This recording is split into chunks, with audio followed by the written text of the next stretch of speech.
గోవాకు పోబుద్ది అవుతుంది. రాజేంద్ర అన్న పోతాండే, మల్లన్న పోతాండే, ఎల్లన్న పోతాండే అని వచ్చి చెప్పడానికి కొంచెం కూడా సిగ్గు అనిపించలేదు. పెళ్ళాన్నేమో ఎటు తీసుకుపోడాడు కానీ ఈయన పోయి గోవాలు తిరగత్తాడు.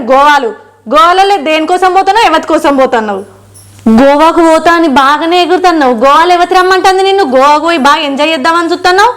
ఆ మదన్ ఏంది, ఎవ్వరి ఇంట్లో బుత్తంత వైర్ ఖరాబ్ అయిందంటే చాలు పోతాడు, సగబెడతాడు, వందలు దొబ్బుతాడు, తింటాడు. ఆయనకు మంచిగా పైసలు వెళ్తాయి, నీకేడికి వెళ్తాయి?